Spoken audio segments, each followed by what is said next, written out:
So welcome to the Real Truth series, seminar series here at the Senior Center. My name is Karena Stipp. If some of you are, there are a couple of new faces in the room. I am a senior specialist realtor and I sponsor these seminars once a month. So we're happy to have you here. We have two guest speakers today. So Michael Martin is from Fairway Mortgage, and he's going to talk a little bit about all things financing, but specifically about reverse mortgages. And then Brian is in the back of the room. Want to give a wave there, and he's with New Creation, Renovation, and Remodeling. Correct? Master of Theology? Yes. Yeah. You had a look on your face that made me think, did I misspell something? So we're good there. Okay, so I'm going to start out today. We're going to talk about buying, building, and remodeling, and so I'm going to cover buying just for a little bit as a realtor, and talk a little bit about options when buying. So obviously resale or building are two big ones, and resale, of course, it's any kind of home that's not brand new, and then anything building. You can custom build, you can buy a spec home that a builder is in the middle of building, so you really don't get any choices, but you can buy that and be the first person to move in. And for some seniors, I have questions sometimes, particularly with seniors, about combining households with family. That sometimes comes up. And so there's one builder that I work with who will take his company's floor plans and he will add on a mother-in-law home or suite. And so it's essentially built onto the same building, and you can customize anything about that. So you take the plans and then you tweak it here and there. You find the piece of land where you want to build, and then you can combine households with family, which is a pretty cool deal. So average home sale price in June of this year in Wake Forest. I just did Wake Forest and Wake County. I know some of you may be outlying areas, but this will give you a pretty good idea. So Wake Forest was $530,000 and Wake County was $502,500. And that's everything, of course. Hi, come on in. So resale homes, one of the things you get is established neighborhoods and landscaping. You'll have some more variety sometimes than some of these other neighborhoods, right? You get a few more colors and shapes and sizes. They could require some work or remodeling, and they could have upgrades you wouldn't be able to afford to add if you were building new. So one of the things about new is it tends to be a little more expensive, and you're not getting things that you're going to get with a resale, like a fence that someone added 5 years ago, or built-in bookcases that were added later on, or some of those kinds of things that people upgrade over the years. So tend to be a little less expensive than new. So again, with seniors, some of the questions I get sometimes are about 55 plus communities.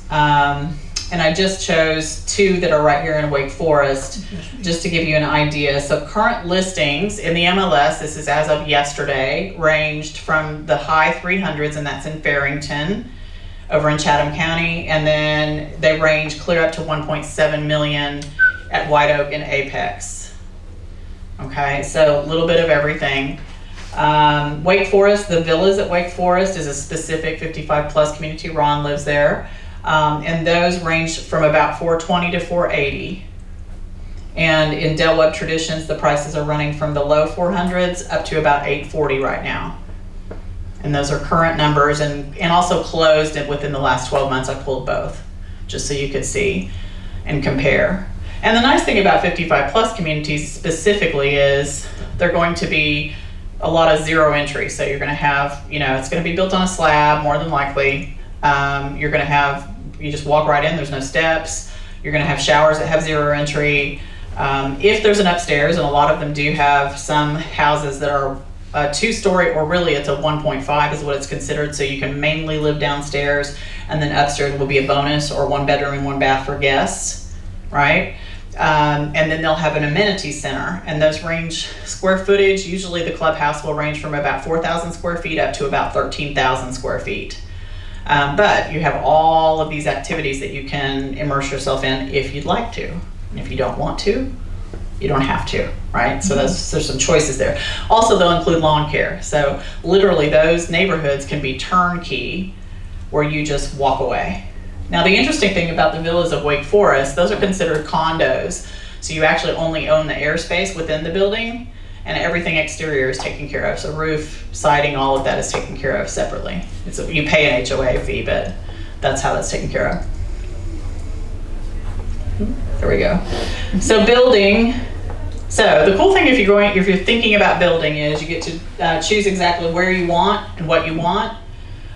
It's likely more costly than building or than buying resale. The possibility of living in a construction zone for a period of time. There's a lot of new 55 pluses, especially if you look in just new neighborhoods in general all around us. So the one thing is, hey Sandy, the one thing is every time I'm in a new construction neighborhood, I have a flat tire every time. And it's usually brand new tires when I have to show houses in those neighborhoods. It seems like it's just a must. So just know that there's some noise and there might be a few, inconveniences like that. There's a possibility of waiting for a period of time before the amenities are built and available. So they'll sell you the dream and then you have to live there for a year or two before the clubhouse gets plugged in and so forth, depending on how early you are. Been there, done that? You build, you have to deal with Wake County, which is a nightmare. Okay. So been there, done that, right? Yeah. Yeah. They are tremendously difficult to deal with. Slow, and when you build, expect it to be longer than what you think and more money than what you think you have to spend. Now you built privately. Oh, we built a couple places. Yeah, okay. And dealing with Wake County is a nightmare. They're slow in response. They pick on things that you're like, they're not life-threatening. They're stupid things. Picking on, I'll give you one. They did not give us a CO because the undercutting sheet that's underneath the house was not completely stretched out correctly. Okay, and that's a certificate of occupancy. That's not life-threatening. But you wouldn't give me a CO because the plastic was not completely correct. Right. So you're dealing with a nightmare when you're dealing with Wake County. Slow, and they come up with things that you're like, oh, at the very end of 2 months where we waited, oh, you need a water test. Oh, that's going to be another 10 weeks. You're killing me. This should have been done at the very beginning. You should have said we need a water test. Why did you wait to the very end? You need a water test. And we had to put in a remote osmosis system because that was the right thing to do. And so one of the things that when I said you built privately, what I meant was you built on your own piece of land. Correct. You were not in a neighborhood. So Correct. Sometimes some of those things are worked through by building. Yeah. You have to deal with Wake County. Yeah, you do. One of the things that's an advantage is to choose a prime location within a neighborhood. So if you get in early, if you're choosing a neighborhood, then you can choose exactly where you want to be. Now, it's important to understand you may have a certain house you want, and depending on the neighborhood and the size of the lots, that house may not fit on the lot that you want. So they may have that lot designated for a specific design of house, and that's the only floor plan that can go on that lot. So that can be a little learning curve for some people whenever they go in and they think about, oh, I want to build, this dream house on that lot. Doesn't work always. Sometimes it will. So that's kind of a quick synopsis of buying and building. And I'm going to turn over the clicker to Michael, and he's going to talk about how do you pay for it, because it takes some of this, right? Yes. Yeah, Thank you so you're much. welcome. You rob a bank, right? It's always an option. So hey guys, I'm Michael Martin. I am with Fairway Mortgage. I've been a loan officer here in the Raleigh-Wake County area for 22 years. And we're going to jump in and just talk about some different ways there's traditional financing, and then there's other types of financing like reverse mortgages. So we're going to talk a little bit about that. Please jump in with questions should you have them along the way, okay? There's a lot to cover here, but we're going to go through it fairly quickly. So the first option, as Karena's got listed up here, is cash, right? You can pay cash for the house if you have it. If you don't have all the cash, or you need to utilize your cash for something else, then you can get traditional financing like a conventional loan, or if you're a veteran, a VA loan or FHA loan. And then of course there's a reverse mortgage as an option. So we're going to jump in here. The far right one. Got it, thank you. Okay, so we're going to talk about this. We're going to do an introduction about reverse mortgages, how you qualify for them, different options, utilizing or using your reverse mortgage, and then of course the maturity of the loan, and then of course a little bit about my company and Fairway and why us. So again, feel free to jump in with any questions at any time. So introduction. What is your opinion of reverse mortgages? And so, as we were chatting a little bit earlier, reverse mortgages certainly have a reputation. And so a lot of people, have an opinion about a reverse mortgage before you maybe even understand it because you heard something. So some people might say they're great. Others might say, I've heard some bad things about them, and I'm hopefully here to learn some facts. So again, we're going to talk about some of those concerns, and feel free to jump in. So you have to be 62 or older. Now, if it's a married couple, one of the married couple has to be at least 62. You could have someone younger on that. Your down payment requirement will be different based on that, though. So, are you 62 and older and concerned about market volatility and inflation, outliving your savings, making monthly mortgage payments during retirement, or not being able to continue to live in your current home in a safe, sustainable way? So these are some options on why reverse mortgage might be something you want to learn more about. A home that is exclusive so reverse mortgage is required again for someone 62 or older. God bless you. Converts a percentage of your home equity into tax-free cash. No required monthly payments for principal and interest, right? And then of course you do have to continue to pay your taxes and insurance and homeowners association dues, that kind of thing. So a reverse mortgage is also considered or called, we call it a HECM, or a home equity conversion mortgage. And that's what you're doing, right? You're literally taking the equity in your home and converting it into other options for you, right? So a loan program started in 1989. It includes many amendments. There's been a lot of changes over the last 10 years or so that are much more beneficial for the seniors. The most used reverse mortgage in the U.S., the HECM specifically. This is an FHA loan. There are other reverse options out there, but we're going to talk specifically about this one because it's the one that's used about 95% of the time. The only reverse mortgage insured by the FHA, Federal Housing Administration, and again, it's for folks that are 62 or older. A lot of people consider a reverse mortgage a loan of last resort, like it's the only option I have, so that's why I'm going to utilize it. And it certainly can help as a last resort, but it's really not limited to that. In fact, there's a lot of tax benefits that can go along with a reverse mortgage that can certainly save you a lot of taxes over a period of time.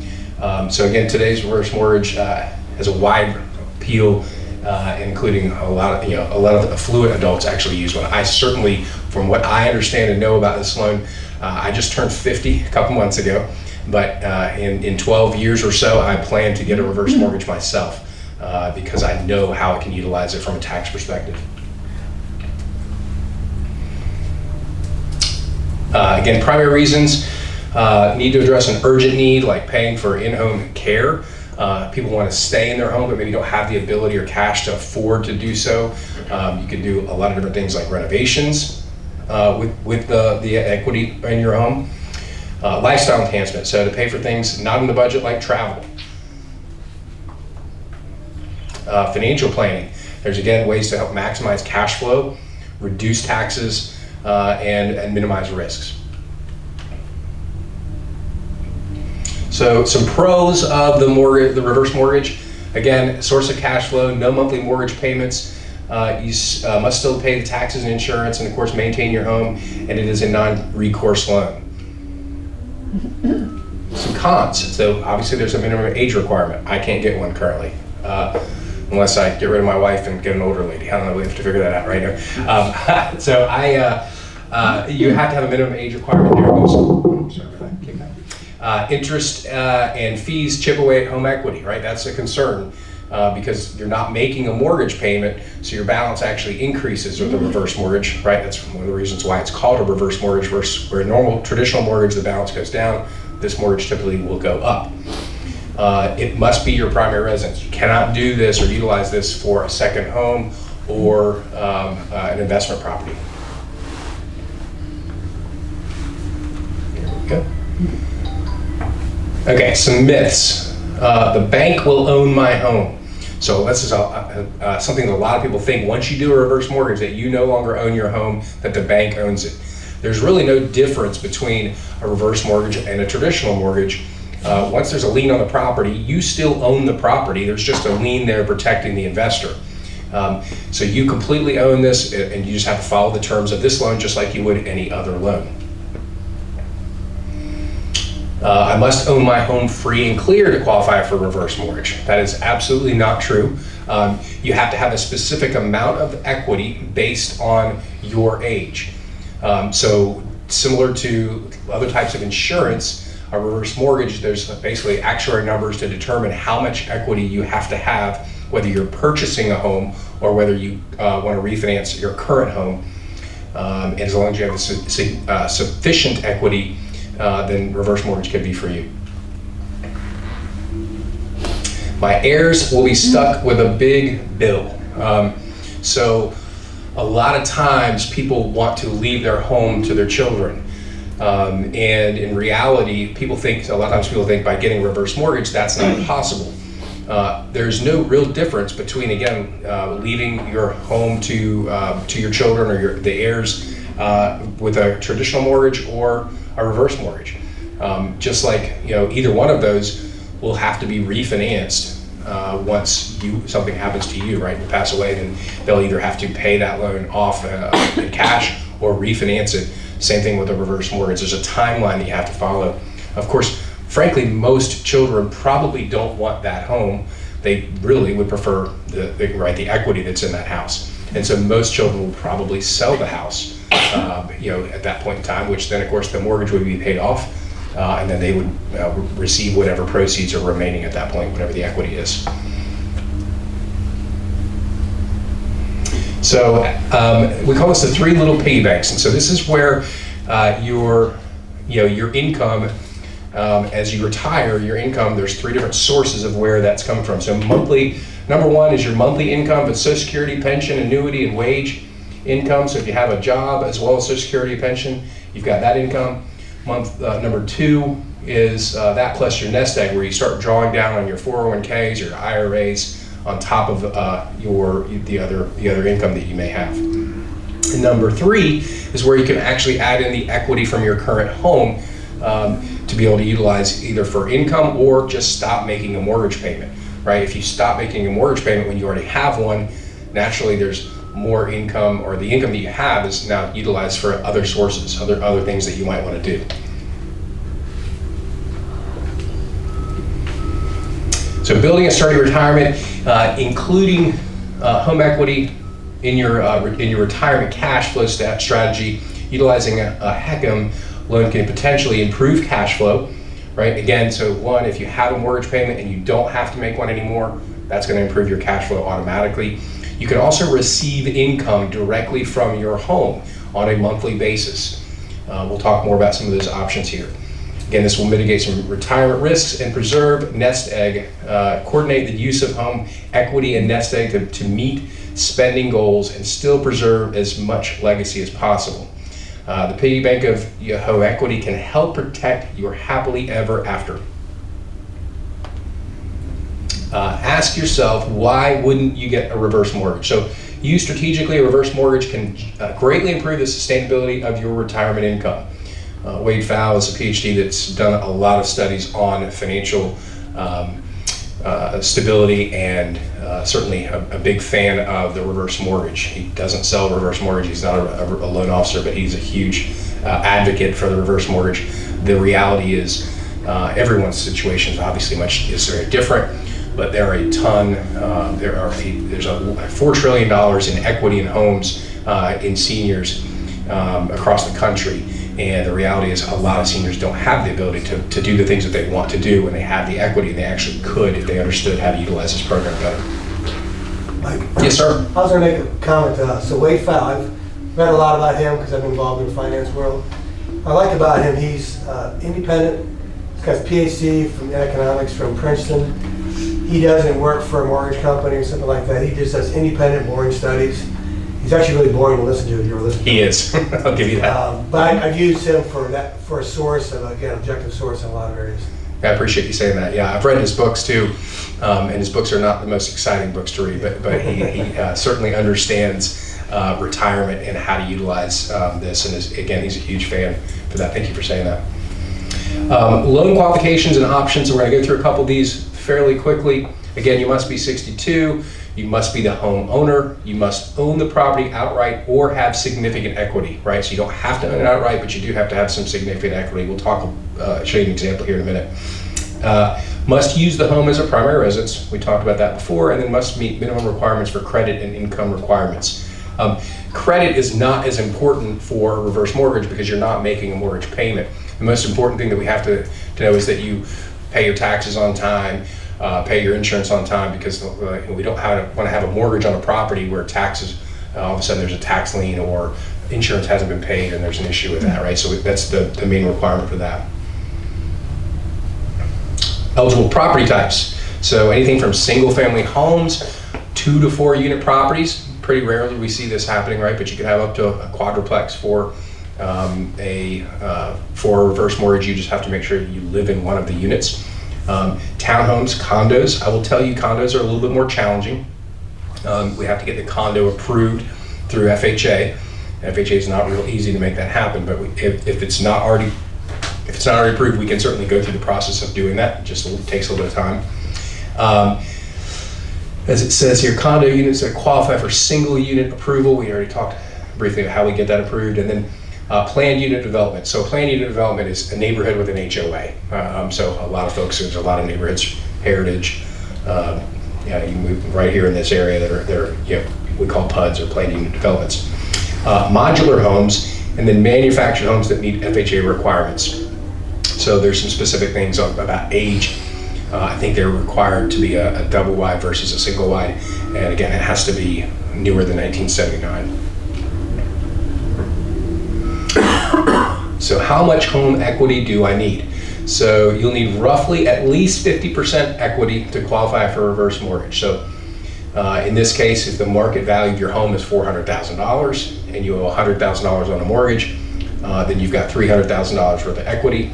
That would certainly suffice. So you've got 75% of the market value in equity. Also, of course, it says, did you know the borrower can bring funds to closing? And that's happened many times in a few of the reverse mortgages I've done. Because of a current mortgage they needed to bring a little bit of cash to the table to make sure they qualified for that. And it just depends. And sometimes it makes sense, sometimes it doesn't. Yes, sir? Yeah, what's the difference between a reverse mortgage and a home equity line of credit? Great question. So within a reverse mortgage, you can have a line of credit. The biggest difference between the two is there is a payment required with a home equity line of credit. There's no payment required with a reverse mortgage. And so, again, we're going to talk about some of the ways to utilize a reverse mortgage in a minute, but you can actually have a line of credit built within your reverse mortgage depending on how much equity you have. Great question. The biggest concern, a lot of people think an home equity line of credit will suffice for them when it comes to a retirement situation. But the reality is, unless your income is going to get greater, you're just adding another monthly payment when you have a home equity line of credit, where this is going to have the ability to not have any payments at all. How can I take my reverse loan proceeds? So there's several different ways you can do this. First is a single disbursement lump sum. So you can just, if you own your house free and clear, or if you even had, let's say, $100,000 mortgage on your home, and use the example we saw before, and let's say you could borrow up to $50% up front, you could then just take the proceeds remaining at closing and then utilize them for whatever you need them to, whether it's, we don't really recommend you taking funds out in a reverse mortgage and investing them. That's not generally a wise move, but there may be a renovation you want to do, or there may be a medical need that you have that you want to utilize for. So, but you can get a single distribution. You can set it up where you actually get monthly payments. I did a reverse mortgage just a few months ago for a 92-year-old woman in Cary, and she owned her house free and clear, had a $650,000 house, and her medical expenses, well, her monthly budget, because of the care that she needed in her home, is about $10,000 to $11,000 a month. By the time you figured her normal expenses plus her medical expenses that she had. So she had about $250,000 in the bank. Her family did the math and realized that that money was going to hopefully run out before she passed away based on her overall health. So what we did is we set up a distribution where she would get $5,000 a month for her reverse mortgage for the rest of her life. And she also then could just pull less money out of her, the other $6,000 that she needed out of her retirement. So that would last her, we believe, expected that it would happen, she'd be able to do that through the rest of her, natural life. So fixed monthly advances, again, depending on, you can either get them for a specific period of time, or you can get those fixed monthly advances forever. Obviously, if it's forever, it's going to be a lower amount than what we would allow for a fixed period of time, because we do have only so much equity in the house. The line of credit, as I mentioned earlier, so you could actually do all three of these. You could actually pull some money out at closing. You could have a monthly amount set up to get distributions, and then you can also still have an equity line of credit with built in there the loan as well, depending on, again, how you separated the equity that's in there. But line of credit is great because you're not borrowing money you don't need. You only utilize it as you need to, but there's no payment required. Now you can always make a mortgage payment should you need to or want to. With a reverse mortgage, you can always pay it down or off. There's no problem with doing that as well. Again, you can get both monthly advances and the line of credit. And then how much money can I get with a reverse mortgage? It depends on the youngest borrower or non-borrowing spouse. So we're going to utilize the lower of those two ages to determine the equity that's you have access to. The interest rate that you get on your loan is also going to be varied, going to help make the difference on how much equity you can pull out. And then the lesser of your home value or the loan limit of $1,089,000. That's a pretty big limit, obviously, for our area. In California, that may not be such, maybe a little bit different, or even New York or something, but in our market, that's a pretty big loan size. All right, again, here's a hypothetical example. So youngest borrower's age is 74. The expected interest rate is 7.25%. The home value is $600,000. The principal limit factors, the PLF, is 37.9, which means they have available loan proceeds of $227,400. So these are different expected interest rates that we've given for each of these, and these PLFs, or the principal limit factors, are different based on their age as well as the interest rate. You can see that. So you would take those numbers, multiply it times the $600,000 value, and that would give you an example. But this one's telling you roughly $227,400 is what you could have directly at closing if you owed nothing on the property. If you owed $100,000, you could get $127,400 at the time of closing. So you don't have access to all the equity, right, with a reverse mortgage. Other important things to note: you also would not be able to get a home equity line of credit on top of the reverse mortgage. There's a protection in there because they don't want additional monies being borrowed against the house when we know that the balance of this mortgage can go up. Any questions on this?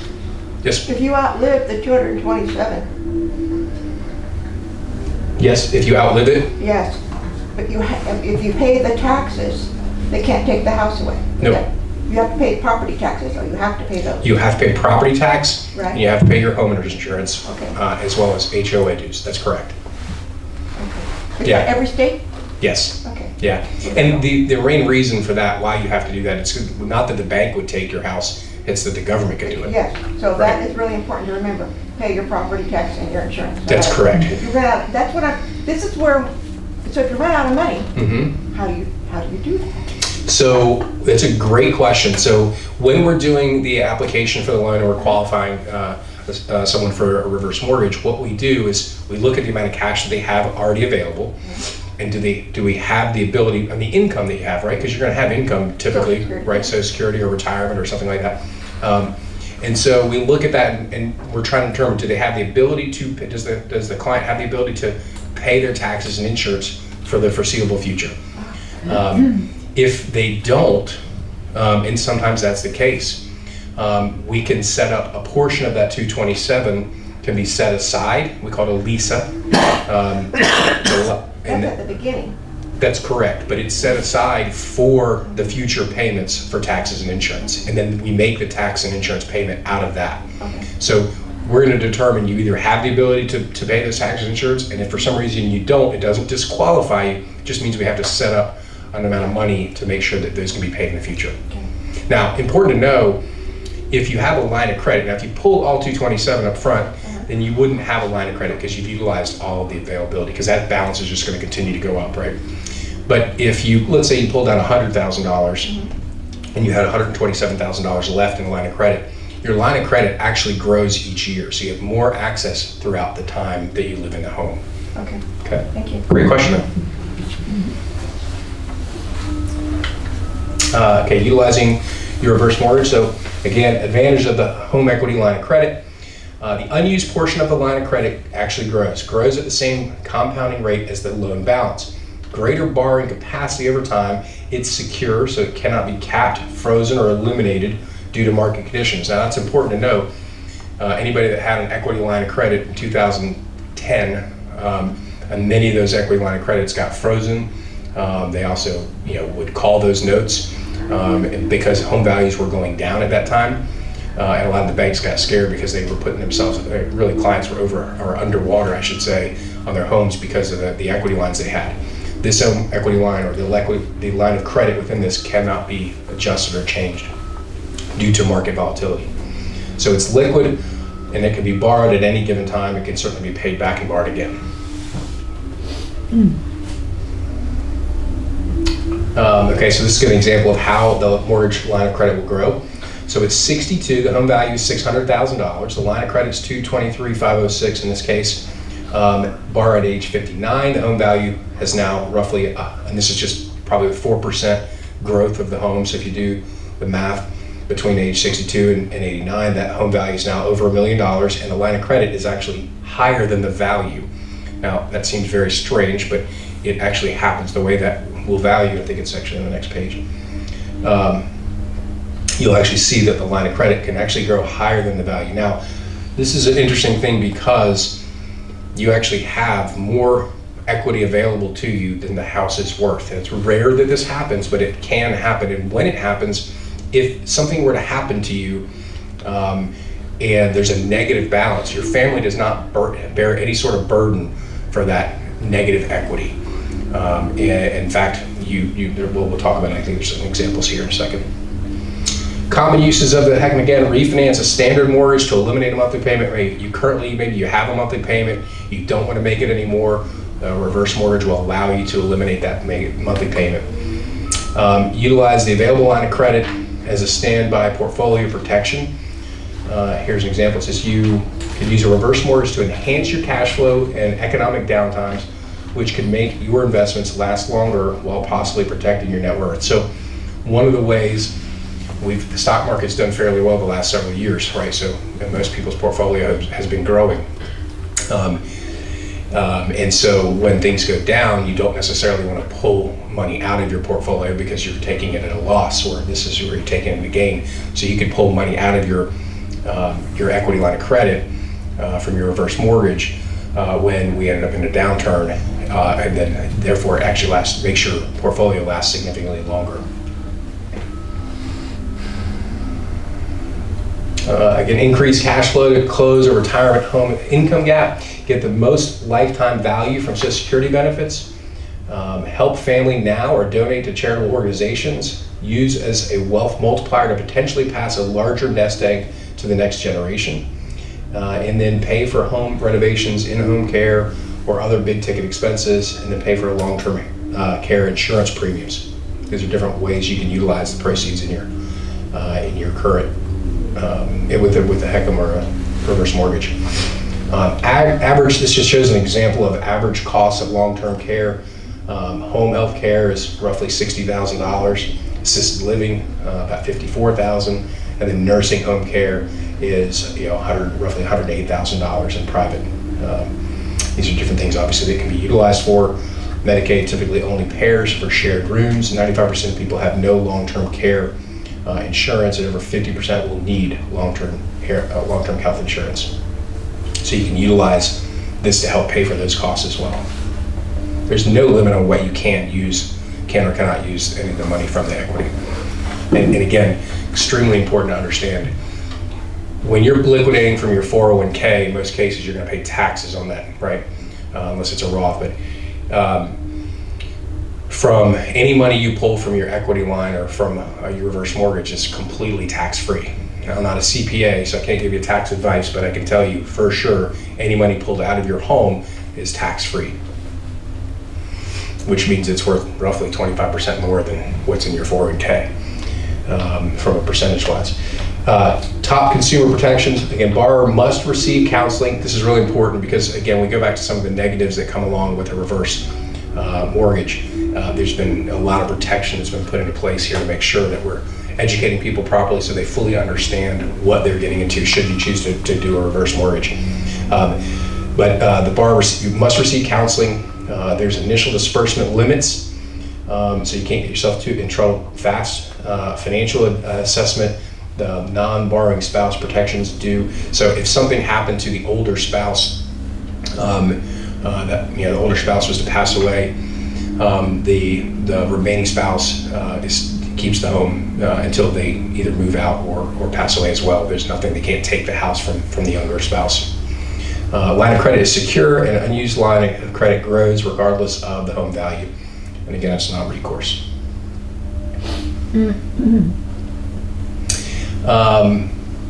Can a reverse mortgage be used? Yes, through the home equity conversion mortgage for purchase. Can you use a home reverse mortgage to purchase a home? And the answer is absolutely. In fact, there's generally better tax breaks associated with it. Upsize, downsize, or right size of your ideal home, move closer to the grandkids, put as little as 45 to 65% of the purchase price down from your funds. In many cases, this will help people qualify for a much nicer home. A lot of times we see people moving into the area, they've sold a home, maybe in New York or Florida, California, and they're moving here and they expect to pay cash, and maybe they sold their house for $500,000, they want to buy a $500,000 house here, and depending on the markets they're coming from, maybe $500,000 doesn't get them what they're looking for, but you could then utilize that as your down payment for a reverse, get a $700,000 house without a mortgage payment still. Does that make sense? Any questions there? Yeah, I thought you had to live in your home to get the reverse mortgage. How can you move and buy another home? Well, if you are moving from Florida and moving here, then you use it to buy a home here that you're going to live in, right? But, okay, I'm lost. Maybe everybody else understands. What about the home you took the reverse mortgage on? I thought the requirement was you had to make it your primary residence. So if you're moving from Florida and you're moving to here and you sell that house and then you're moving here, then you're Well, going to move. Okay, you have to sell it. Okay, Yeah. well, that's where I missed it. Yeah, you do. If you're, let's say you didn't have a reverse mortgage in Florida. Well, Either way, if you're Yeah, selling your yeah. property and moving in, then it's fine. Yeah, You can get a okay. new reverse mortgage. Good question, though. Keep more of your retirement assets, use as you wish, compared to paying it all cash. We talked about that. Maybe you don't want to utilize all your cash, you just want to use a portion of it. This is going to still, again, keep the goal of not having a mortgage payment. No required monthly mortgage payments, as we've said, and of course you must be already talking many times about taxes and insurance. What happens when the loan matures? So what causes it to mature or the balance to be due? So if you sell your home, naturally the balance will have to be paid. We've got to get clear title to the next homeowner. If you transfer the title to someone else, it has to be paid. So if you want to put the house in your child's name or someone that you're not married to's name, then it would have to be paid in full. The last surviving borrower moves out permanently, or you default on other loan terms. Now, again, the other loan terms are not paying taxes, not paying insurance, not paying HOA dues, that kind of thing. And then, of course, the last surviving borrower passes away. So at any of those times is when this loan becomes due. It is repaid by a couple different ways. So If the loan is not yet due and payable, a borrower can pay as much or as little towards the loan balance as they wish, whether it's monthly or annually. They can pay zero, or the borrower can make no monthly payments at all. Again, we talked about that. The maturity event happens once the maturity event occurs, the loan is due and payable. The loan is typically satisfied via the sale of home. Although HECMs are non-recourse loans, the sale of the home will always satisfy the loan repayment. Neither the borrower nor their heirs will be personally liable for any balance deficiency. I mentioned that earlier. Again, it's rare we ever end up in a situation where that balance is greater than the value of the property, but in 2010, 11, 12, when we had values dropping dramatically and balances continuing to go up, we did see that occur. All these loans have a mortgage insurance cost to them. The mortgage insurance covers the shortage should there be one. Okay, so that way no one has to cover that if it were to occur. So options for heirs who inherit a reverse mortgage. First question is, do they want to keep the home? If they do, then they need to pay off or refinance the balance. So if they want to move into the property, then they can refinance it as their primary residence. If they want to keep it as a second home, they can certainly do that, refinance it that way, or just write a check if they have the ability to do that. If they do not want to keep the home, then of course, if they don't want to keep the home and there is equity left, then of course it says sell the home and pocket any profits. If they do want to keep the home and there's not any equity left, then of course the purchase the home with short payout. Sorry, let me read that here. Oh yeah, and so they get to pay off the property for 95% of the value. So whatever it appraises for, they could purchase the property for 95% of that, regardless of what the limit is or the loan amount. So the loan amount could be significantly higher, but they can buy the house for that 95% amount. And again, mortgage insurance covers that. And if they don't want to keep the house and there is no equity, then they can sign basically the deed in lieu of foreclosure and walk away from the home. Doesn't affect anyone's credit at all. The bank just takes the investor would take over the loan and then get the house sold and recoup as much as they could at that point. What about this is why Fairway? Fairway is national full service lender. Fairway's been in business for 26 years. We're the third largest mortgage company in the country. I've been with Fairway now for almost 7 years. We're an FHA approved lender. We're able to sell the reverse mortgages, and we're one of the top reverse mortgage lenders in the country. We're certainly dedicated to educating consumers and their family members, financial advisors, and real estate agents on the pros and cons of the reverse mortgage, and we're committed to providing you with an amazing experience once we start the application through closing and beyond. Again, just very brief information about Fairway. Actually, we just had our 27th year.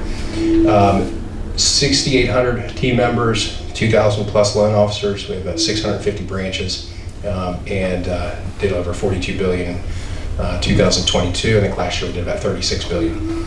Number 2 in purchase loans in the country for. Number 2 purchase loans in the country for reverse mortgages.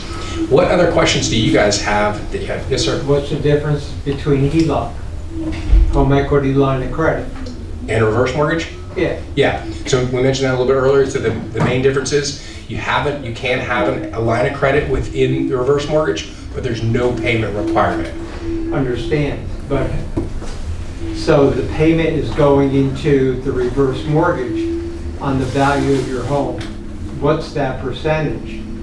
So I guess what you're saying is I don't have to pay a monthly payment, which I would with a HELOC. That's correct. But a reverse mortgage, the bank is getting money through the value of my home, some percentage. What's that percentage? Are you asking what the interest rate is? Yeah. So the interest rates vary. We gave some examples earlier, but they vary based on the times. They're typically going to be slightly higher than a traditional mortgage. So today rates are around 7% for a 30-year fixed mortgage. Right. You're going to be a little bit higher than that. And most of the time people elect to choose to go with a variable rate mortgage for a reverse. If you want a line of credit, it has to be a variable. If you don't need the line of credit, then you can go with and elect with a fixed rate. I would say 95% of clients, when they look at the choices, So end if up I going own a variable. $500,000 home, Mhm. I get a reverse mortgage. Mhm. It's going into the value of the home. I'm not paying a monthly interest rate You're not paying a monthly payment, but there is interest accruing. in the home, Mhm. assuming the home is going up in value. Well, regardless of what the value does on the home, the balance will continue to rise, right? Because if you're not making mortgage Then payment. why isn't everyone over 62 not getting reverse mortgage? That's a great question. Best question here. We'll take applications out the door now. And it's really a great question. I think a lot of people are confused by it. A lot of people don't understand it. There's been, again, we said at the very beginning, there's a lot of things that people heard about reverse mortgages that are bad. Some people don't want to pay interest, right? You're not actually making an interest payment, but what you are doing is accruing interest. For example, when you have a traditional mortgage, right? In January, you're going to get a statement from your mortgage company. It's a 1098. The 1098 shows how much interest that you paid over the last year, which then can be tax deductible. With a reverse mortgage, you're typically not going to receive one of those because you haven't made a payment, even though the interest has accrued. Now, if you do make a payment, it will generally go directly towards the mortgage interest first, okay, before it would ever touch any principal. So that would still reduce a balance because that interest accrued and increased your balance. What's interesting is you then get a 1098, which you can utilize to offset taxes from a 401k distribution. So to answer your question, the more people understand about this mortgage, the more people that are 62 and older will be getting this. This is becoming significantly more popular over the last 5 years. I have a question. You take that out at 62 and you live to 92. Couldn't you outlive that money? You I mean, could outlive that they might specific amount of money, that's correct. But what is your other option? Well, to sell it and buy something smaller or rent for $1,000 a month. Yeah, so. I mean, I don't know. Yeah, so you could, right, but that rent, this $1,000 a month now is probably gonna be $2,000 a month Yeah, then, I get. right? The other thing is, if you set up the line of credit, then it's gonna continue to grow, right? Most people don't pull all the money out at one time, because it doesn't, unless you need it for a specific thing. Well, It your makes, house, so if your house grows in equity, you can use that extra money as you yes. redo it? It actually has nothing to do with the value of your home. It's gonna grow, that line of credit is gonna grow at a fixed rate annually from when you set it up, regardless of what happens to the value of your house. So you're gonna have that extra equity available to you as you grow or as you age to you again, regardless of what the value of the home does. That part's a little confusing because most people would assume you only get to borrow a certain amount of equity from the value of the home, but we assess that at the beginning of the when we close on the loan, and that's going to be set for the future. You could always, if you did, let's say you did a $272,000, we were talking about that one loan, you pulled it all at one time, and let's say the value of your home went up significantly, you could always refinance with another reverse mortgage if you needed to or had to. But remember, if that's 10 years later, that 272 balance is obviously going to be quite a bit higher if you haven't made There's any a cost in payments. that too, to refinance. There is, yes. Yeah. Yes, sir. But you might have mentioned this, but a lot of people think the reverse mortgage is a last-ditch effort only. My dad's a good example. Always been a good investor, saved a lot of money up in retirement accounts. They live in California, and they're now 89 and 88, somewhere in their mid-70s, so 15 years or so ago. They looked into it, they researched it, made a lot of sense, even though he's got a lot of investments, and they have a reverse mortgage now for 15 plus years. Yeah, it's you remember one of the slides literally said this is not just the last resort, right? You really, any financial planning should take a look at this to see if it makes sense for you. I think in most cases it makes more sense to do it than not, but again, you got to make the best decision for you based on what you understand about it. Yes, ma'am. How about closing costs? Like, how do they compare to conventional? Yeah. And can that come from the? Proceeds or from the equity? Yeah, absolutely. As long as you have the equity, it can come from that, right? Where it won't is if you already have a mortgage and the amount you're borrowing is going to push you up against that limit, right? Based on the amount of equity that you have. Outside of that, if you own your house free and clear, for sure, you can definitely utilize the equity in your home to pay for that. Closing costs are similar to traditional mortgage. There are, I would say, probably another couple $1,000s in fees because of the type of loan it is, right? Some of the things that people will say about reverse mortgages are the interest rates are too high. Now, the interest rates, again, are a little bit higher than a traditional mortgage. However, there's one major benefit that you get with this loan that you will not get with a traditional loan, right? You guys know what that is? Tax-free? Well, that's possible, that's true. But one major one is you don't have a payment. Like, that's a pretty big flexibility allowed in your schedule, and so because of that, because the risk that FHA takes on this, they're not collecting any payments until you sell the house typically, right? That's generally when they're going to get their money back. And so because of all that, that's why the interest rates are slightly higher. But again, they are adjustable, so they will move. And there's limits, by the way. On any adjustable rate loan, there's limits. They can't just go to 18% like they were in the 80s. They have to move up within certain time frames and based on the current market. They can't change the rate. They have nothing to do with what the investor wants or the mortgage company wants. It has to do with what the market's doing with interest rates. But that was a great question too. Okay, we're ready to talk a little bit about remodeling. We'll circle back at the end. We'll have time for a few more questions. Thank you. Yeah, Thank you guys. Thanks, Mike. I just have one slide I'm going to share before Brian comes up, and that one of the things I get questions about on a regular basis is what's a good investment if I'm remodeling? What should I do to my house? What should I not do to my house? And of course, the answer to that is there's a lot of answers to that. I mean, part of it depends on how long you're going to stay there, right? And what do you need? I mean, you may have some needs that you need to address. But what was kind of surprising, and this was when I looked at this, these are this year, and it was from multiple sources. So the number one thing that you can invest in and get everything back and then some is a garage door. And I said, I noticed Isn't that. that I'm like, crazy? huh? Yeah. And then the second one is a front door, a stone veneer, and then this one had to do with HVAC conversion. But pretty much the top things were all curb appeal, if you think about curb appeal. And then obviously kitchens and bathrooms will come in there, but there are some moderations with kitchens and bathrooms. And so I know one of the questions we get often from seniors is about bathrooms, specifically because people are wanting zero entry. The one thing I will say over and over again is the walk-in bathtubs are not a good investment. For many reasons. Those people do not want those. If you resell that house later, people don't want a walk-in bathtub. And when you've installed one, once you use it, when you get in there, you're trapped essentially because you have to wait for all the water to drain to go back out.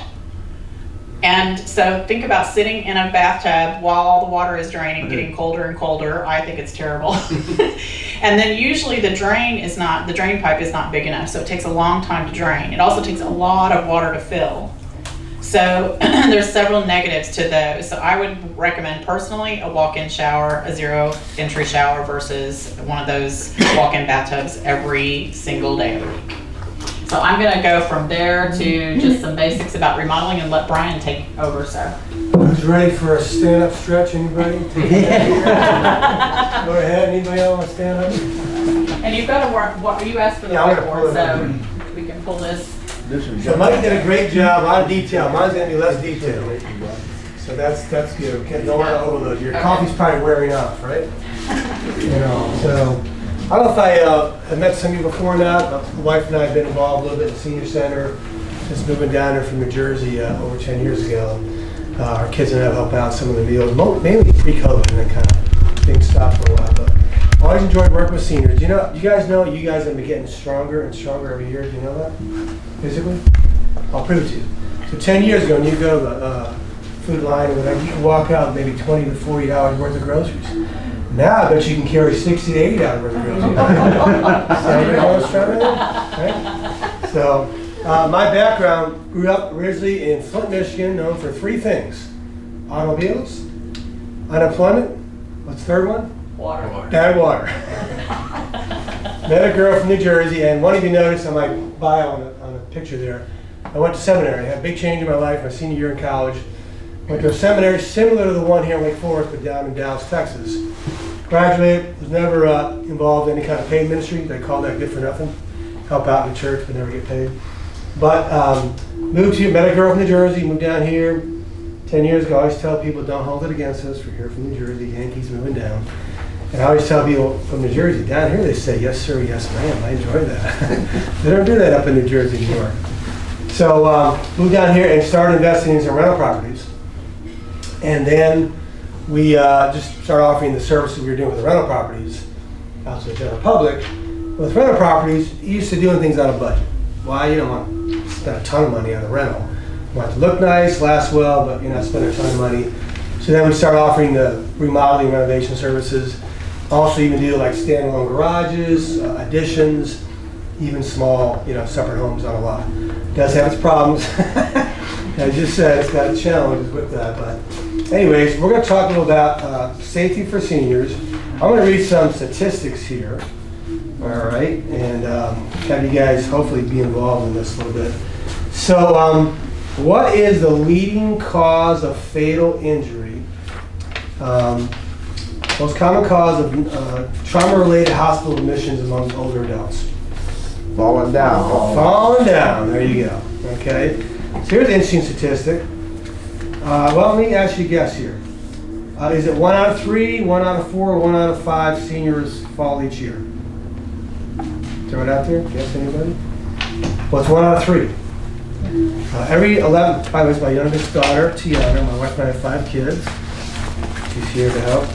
Every 11 seconds, an older adult is treated in an emergency room for a fall.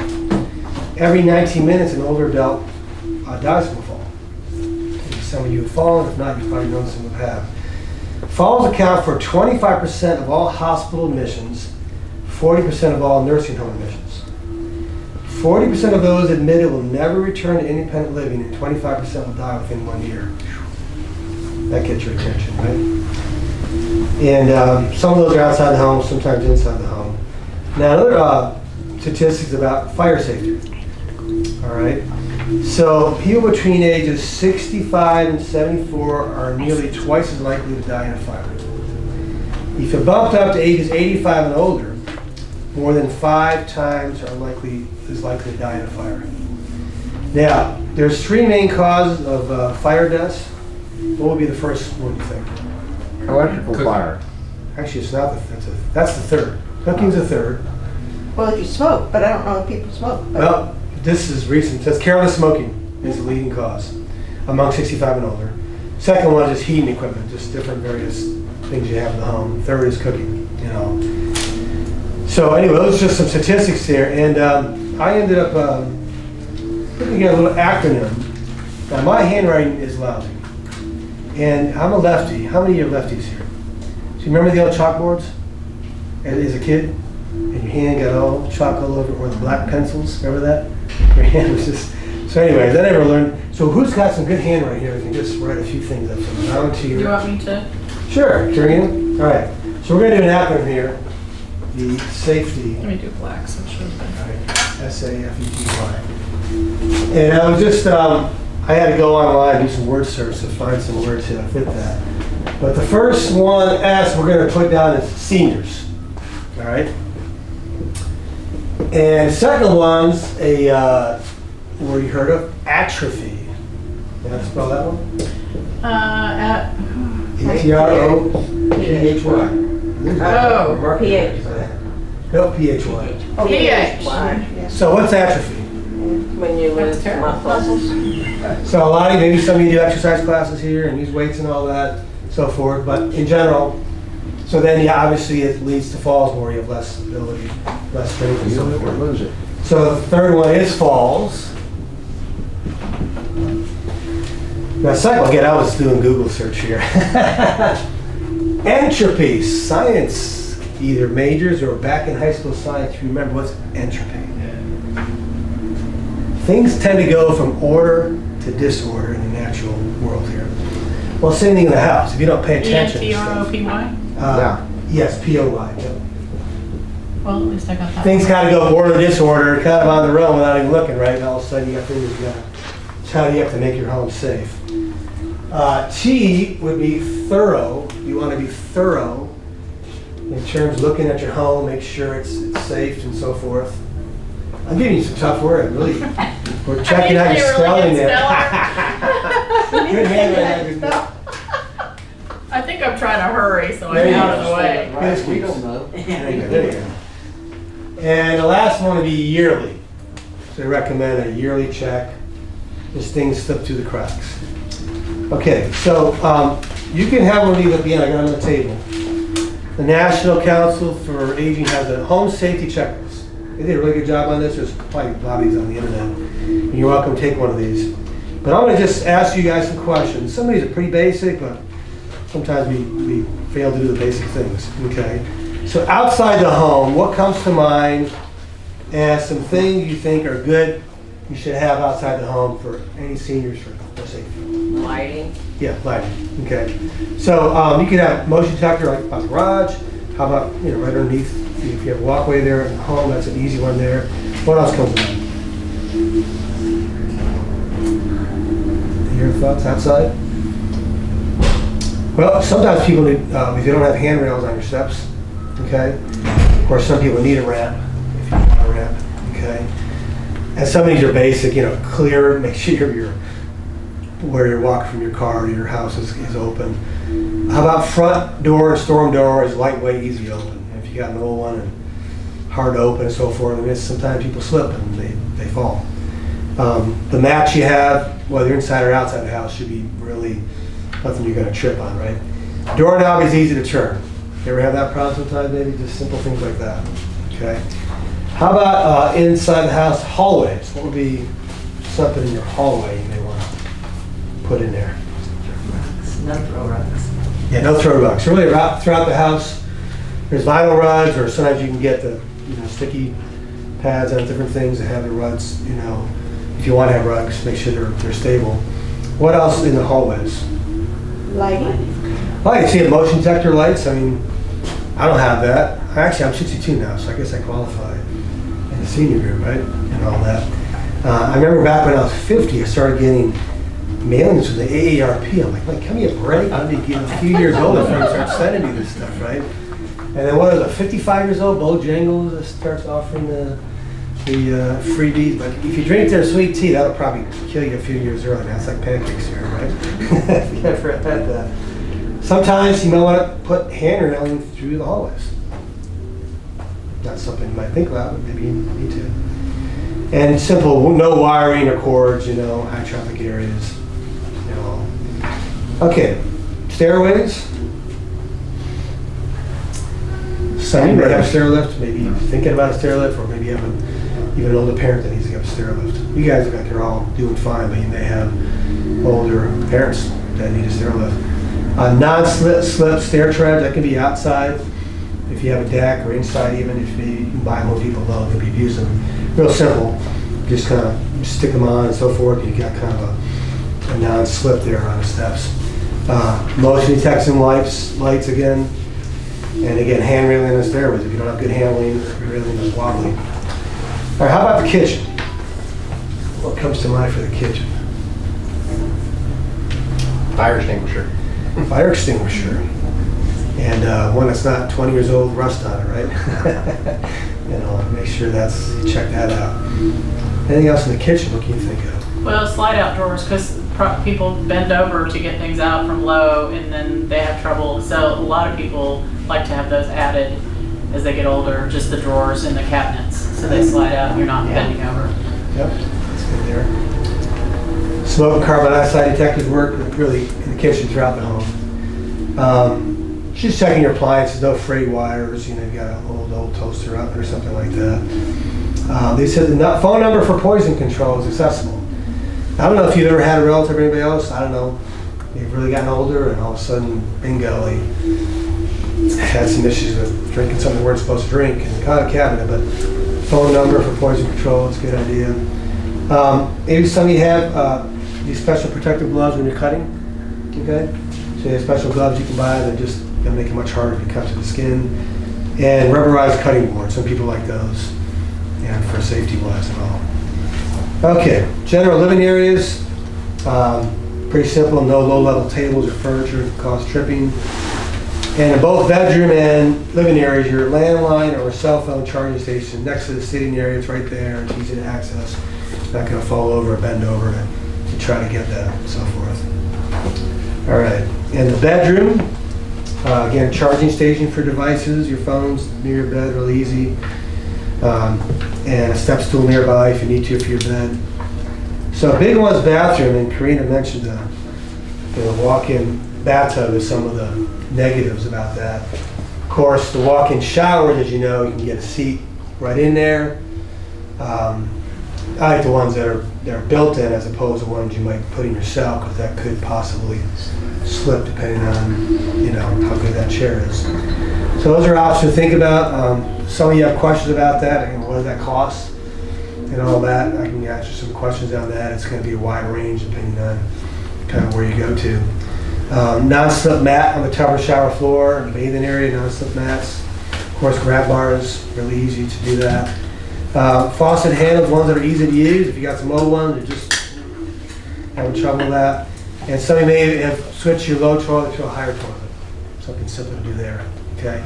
So this is a checklist, and again, you're welcome to take one of those on the table there. And what kind of questions anybody have about other items, or maybe cost of things, or things like that? Maybe any experiences some of you have had of things you put in your house that have really made a big difference. Any thoughts, comments at all? What would you say the average, just say somebody needs to switch from a bathtub, and I'm just, give me a scale, because I realize you can get into problems whenever you get the walls torn out, but if you're switching to a walk-in shower versus taking out the tub, just that. So if you ask 5 different people, you're gonna come up with a wide range of dollars, okay? So one woman that we're helping out, the quote she got, she was actually doing a walk-in bathtub, was $22,000. He was one of the ones that might have been advertised on TV or whatever. I just know from our experience, again, we're used to dealing with rentals, okay? So we buy good quality stuff from Home Depot, Lowe's, but we're not doing the custom made and so forth and everything else. So we're able to do, walk-in showers, sometimes under $6,000. Very hard to do under $5,000. But sometimes $6,000, sometimes it depends on the work involved. It goes up closer to 10. Again, I know there's other people out there at $15,000, $20,000, $25,000 for those kind of things. So it just kind of depends. If you're going to look for that, just ask around. Make sure the workers have liability insurance, so if something happens, you're covered, they're covered. There's no worried about anything, accident or whatever, they're going to sue you. So liability insurance is really important. So your typical person just kind of driving around a truck on their own may not have liability insurance. All right, so you want to make sure that's in place. Check for any kind of guarantees, warranties that companies have, things like that. So to help there a little bit, give you a little. Check reviews in the Better Business Bureau. Better Business Bureau, or for our company's on Angie, you got reviews or Google reviews. I don't trust a lot of things on Angie anymore. No, yeah, some people have not had a good experience, possibly with that, but go ahead. I've got a gas fireplace I want to take out. What am I looking at? That one, we don't really do as frequently. That would have to be I have people who can do that. I couldn't quote your price on that. You just want to just make a solid wall. Yeah. And all that. It'd be hard to really without someone looking at that, Everything I read and so forth says it's really spendy. I mean, yeah, it depends if you've got brick there and so forth, or anything like that, or. No. Yeah. Without seeing a picture or having one of my guys. I'm not I own the company, but I don't do the actual work. So I trust my specialists for different areas. Something like that we don't do very often. Then I'll look under my kind of network of people I know that do this kind of things on a regular basis and so forth, or I've done them several times before and then get a quote from that. That's not common. Yeah. Thing that people are doing all the time. That makes sense? Yeah. So sorry for the vague answer. I understand. So a bathtub that was put in when the home was built, so it's a fiberglass, I think. So I know we had the shower done, so they have to cut it up and everything. How do they get a new bathtub in? And like on a second floor, we have a 1.5 story, so you got to go up steps. I mean, is there a problem with them fitting, or they're certain size, or how does that? So you had a bathtub in there already? Say it So you again. had a bathtub in there already, you said? Yes. the Like a standard- fiberglass type. Yeah. You know, where it's all one piece, the And most are walls standard and- 60-inch, 5-foot bathtubs. So is this a normal size bathtub? Yes, as Okay, far as I know, yes. yeah. And you're saying how they fit in there? How do you put a new one in to replace it? Well, I'm Yeah. sorry to, Yeah, you but can- when they're building new homes, the one piece goes in before they finished all the walls. Exactly. So the new ones that are replacements will be a two-piece that'll have the wall component and it'll have the tub component, and then they caulk that. So that's the answer. If you're putting in another fiberglass, that it's always in two pieces if it's aftermarket, but before market they can do the one piece. So, a tub will fit through Yeah, the, it will. okay. Yeah, Oh, 'cause the I have door and everything. Yeah, You I could- actually put an oversized, there's not any jets, but when we redid our bathrooms a few years ago, we put an oversized bathtub in the hall. That was not my choice, but it was voted on by the family. They wanted a deeper tub. And so we got that from Ferguson's and paid quite a bit for it, I thought, for a tub. But anyway, it went through that small door.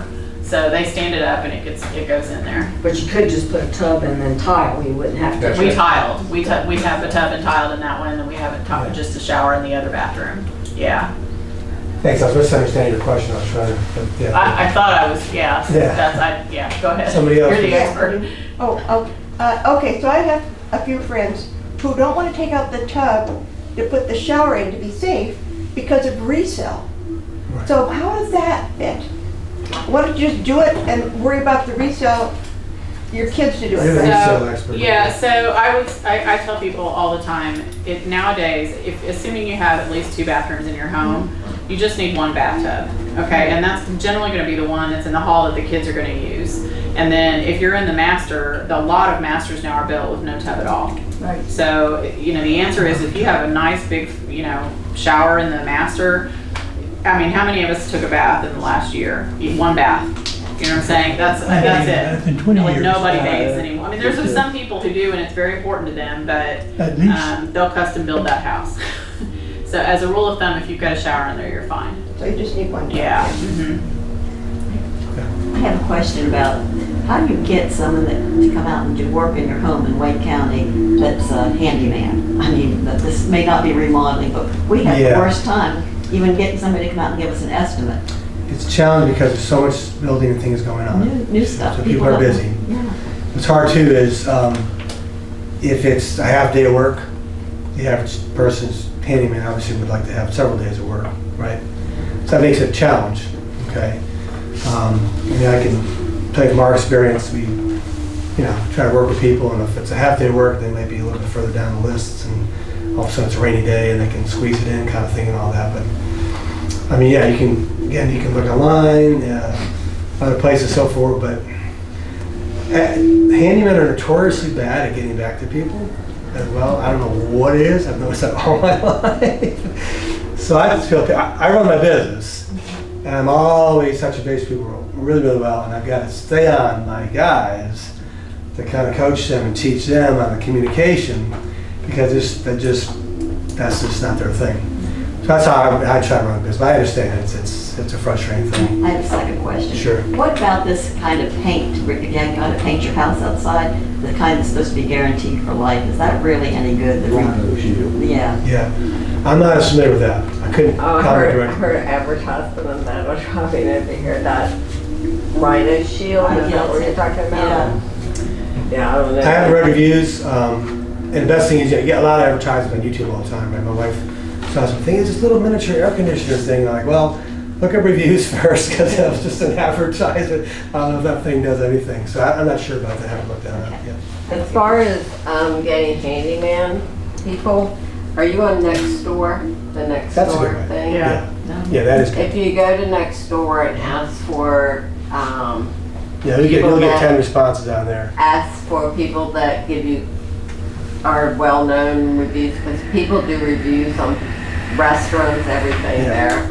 Yeah, easy to go on there, and then people, I don't know, some people just sit on there all day long next door, because I noticed that you'll get a lot of responses. People views other people and all that, so. Thank you. Sure. Thanks for that, yes. What's your opinion on slabs versus blocks for a foundation? For a foundation.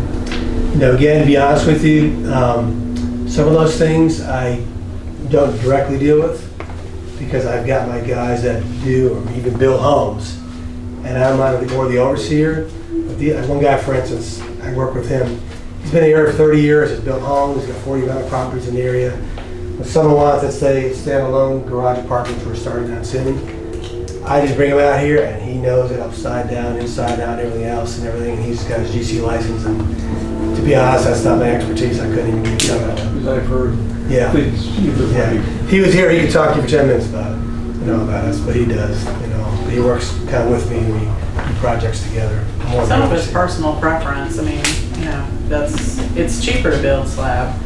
And one of the negatives of slab is that you'll have more likelihood of radon because it'll build up underneath the slab. So I have a house that's under contract that had been tested just a few years ago. It was new construction and it passed radon then, but it didn't now.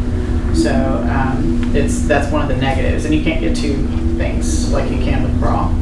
So of course crawl, you have other issues. Do you have flood zones here? I'm sorry. Do you have flood zone? Oh sure. Yeah. So that would make a difference of what you have if you were in a flood zone. Well, Don't potentially. we have rules? I mean, Oh yeah, there's rules about flood zone and there's flood insurance that's required with sold homes like that. Yeah, so sometimes it'll require even, you can get a study, essentially an elevation study, and that can help with flood insurance. Yeah, but. Feel free to take a hand up there if you like. Okay, any other questions? I know Michael, if he's still here in the room, if you have any questions about reverse mortgages or buying, building, anything? Yeah. I have one for you, really, probably. Okay. You can answer the best. When you resell a home, is a vapor barrier required? It's not required, no. I mean, you may have an inspection that there's something wrong in the crawl space, and so, but that's, and some sellers will choose to do a pre-inspection. Most do not, most that I see. Most of the time, the buyers are the ones who are electing to do the inspection, and you should. If you're buying a home, you should do an inspection, even if it's new construction. Period. I mean, period. You should do it in inspection. But they'll do that, and then they can come back and ask for anything if it's an issue. Okay. Now, there may be other things going on if you don't have either vapor barrier, if you have things going on in your crawl space. So it doesn't hurt to have someone look under there that knows what they're doing. If you have concerns. Other questions? Do you recommend when you buy a new home that a real estate person go with you to check you? Like, are they an advantage to have a home? Oh, yes. Is it a law? I don't know if it's a law here. What's that? A law that you have to have somebody with you to buy a new home. I don't. Well, in order to be in the home, yes. You don't have to use an agent. Okay. So, not in North Carolina. You could have a buyer and a seller that are both unrepresented, or either side could be unrepresented. Oh, okay. But I think it's advantageous, certainly, just knowing all of the ins and outs and things that you could get caught up with. I know that if I am representing, for instance, a buyer and there's an unrepresented seller, that's their choice, but I always feel like that's an advantage because this unrepresented seller doesn't know what they don't know. And that's what I get paid for, is to know those things, right? No, I'm talking about you, but you're buying from Lennar or, I don't know. Oh, yes, for sure. So know that, That's what I want. yes, so for instance, if you go into model home A, if you do not tell them as soon as you walk in the door that you have a realtor, whether you do or not, then that you're on their list and you're now theirs. If you fill out any information, and they're going to get it from you, they're going to get we need this for whatever purposes, and you give them your email. Now you're on their list, and so now if you buy a home from them, the person that's in that home, that's their agent, they're working for the seller, and so now they will. If you, by default, allow them to represent you, then that's called dual agency. So then they're representing both of you. But you don't get your own person who advocates specifically for you, because remember who they're being paid by. That makes sense? Yeah. So I think it's always a good idea, even if you're buying, especially if you're buying new construction, to have your own representation. Yeah. So seek out a different realtor and do that before you go to the model home. Or if you go to the model home, tell them you're working with someone, give them the name of an agent that's, somebody that you're going to contact them and say, hey, listen, I just went through this house and I'm interested. Okay? So, once you go in and give a home builder your personal information, then you're locked in to let them represent you and... Some of them will not pay a buyer's agent. I've had that experience where they don't want to pay a separate buyer's agent if they already have you in their contact list. So the builder would normally pay the buyer's agent? Yes. Yes. Okay. So they keep the money, or they give it to the man that you gave the form to? You give it to the man you gave the form to. That's what I want to know. Does he get the money? I mean, who gets, I don't get. What do you mean How about can they legally do that if you haven't signed an agreement? It's called procuring cause. So they're the ones who. I would sue them. Tell them I didn't sign anything. It depends on the buyer, on the builder. So some of the builders want to work with agents, and other builders would just as soon not have to mess with that. So it depends if you're going into, I'm not going to name names, but the higher price builder that's somebody who has a really great reputation, and they'll say, oh yeah, we would love to work with your person. Yeah, well, that's a brokerage, so that's different than the builder. Yeah. Yeah. I think it's this month, I could be wrong, that the fees for the, are supposed to be going down or to be negotiated, I think around 2%. It's really just a matter of transparency, okay? So what has happened in a nutshell is that the National Association of Realtors, there was a big lawsuit, and part of that had to do with disclosure. And so if you are working with a credible realtor, they will and should disclose everything to you up front. And it's been a matter of, there are people who feel they were not well informed when they went into a buying or selling situation. And so traditionally, sellers have paid commission for both the agent that represents them and the agent that brings them a qualified buyer. But all of that is negotiable, and it is a conversation that you can have with your realtor at the time that you sit down at the table.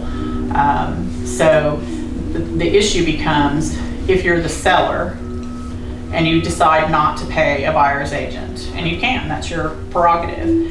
If you decide not to do that, then that buyer will be limited because they're already looking in a certain price range, and they may already be looking at houses where their agent will be paid and they don't have to worry about that, and that's another 2 or 3% that they have to come up with out of pocket, and they may just not have it. So they may opt not to look at your house if you opt not to offer a buyer commission. Just to add to that too, it's from my understanding and talking with a lot of real estate agents, most listing agents are strongly encouraging their sellers to still pay a buyer's agent, because if you want to maximize the price of the home that you're selling, you need the most number of buyers looking at that property, right? That's right. If you have one buyer making an offer on your property, that buyer has the ability to negotiate a price with you as the seller much easier than if you have 5 people that want to buy your home. And if you want to limit the number of buyers to your home, then don't pay a buyer's agent. That's right. It's the biggest difference with the lawsuit, and actually originally it was going to be July, but it's August now.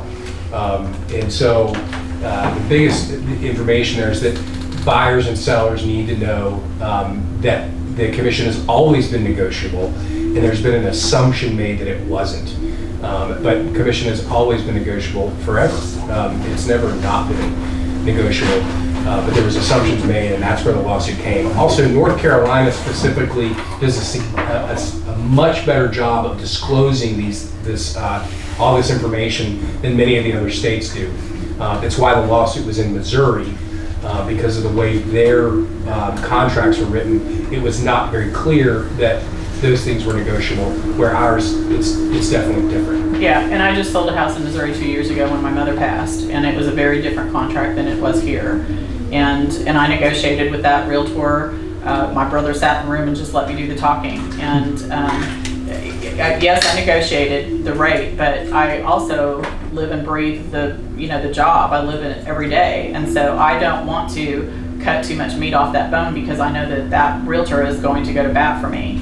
And I needed her and her license to do her job. And she did. We had multiple offers on that house, and we had it under contract in a town that I was doubting we could within a week. Now, we had done all the right things as far as we cleaned that, boy, my gosh. Somebody walked in that house and they had any blood relation to me, they had a paintbrush in their hand.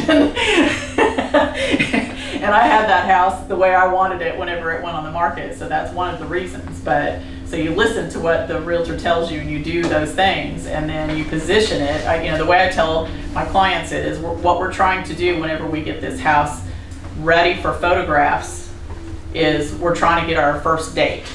That's what we're trying to do, make the first impression so we can get the first date. And then if you get the first date, you have enough first dates, you have a big pool to choose from and you don't just take the one that happens to come by and say, oh, well, I guess you're okay. Yeah, and that's right, that's the best way to shop in life, right, is when you have a lot of choices. And so same thing with buyers and so forth, yeah. Sandy. I have a question. On the buyer's agent, say you're selling your property or land to a home builder, do you still have to pay a commission? Well, so it depends on the situation. I have a lady that I'm representing that is going to sell to a builder, and she's opted for the representation and realized she's, in her case, her words to me were, I know I'm over my head and I need your help.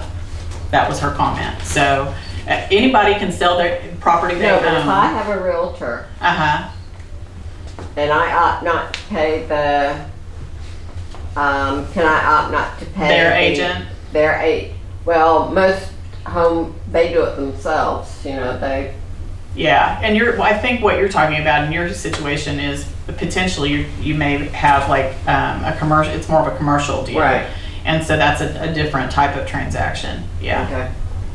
But the way you list the property is how you're going to determine whether you're paying a commission or not to the buyer's agent. You can't make that decision per a specific buyer, I don't believe, unless it's negotiated, I guess, but you have to advertise in one way, right? Right, yeah, well, and now there's rules about the way it's advertised, Sure. so, yeah. Other questions? I just have a curiosity question. I know one time I'd heard like bidding wars for homes. Is that still happening?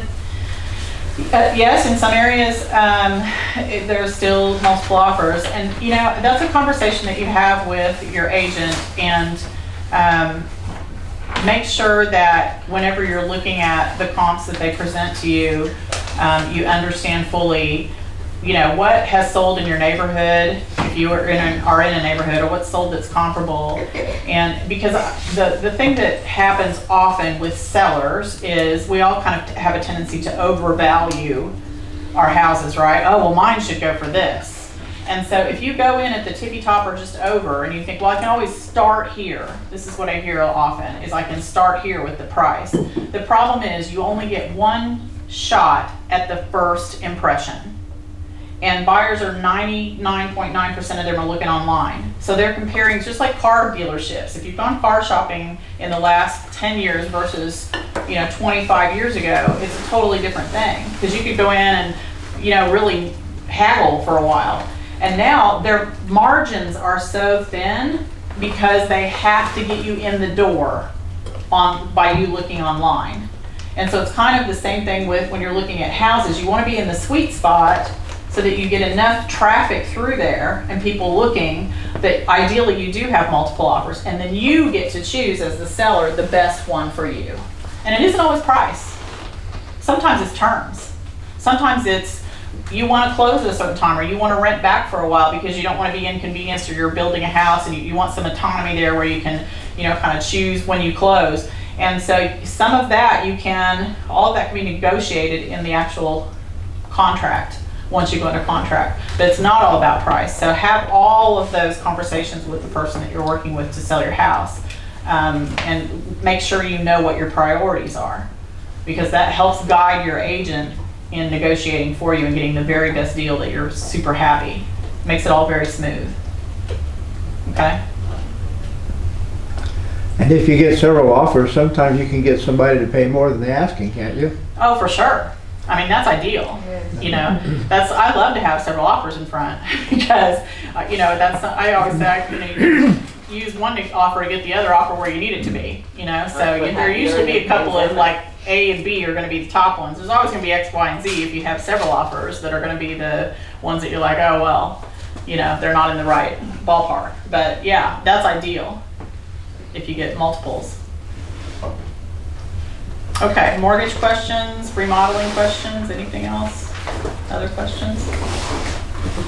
If you want to watch replays, all of the seminars are available on my website. They're replayable.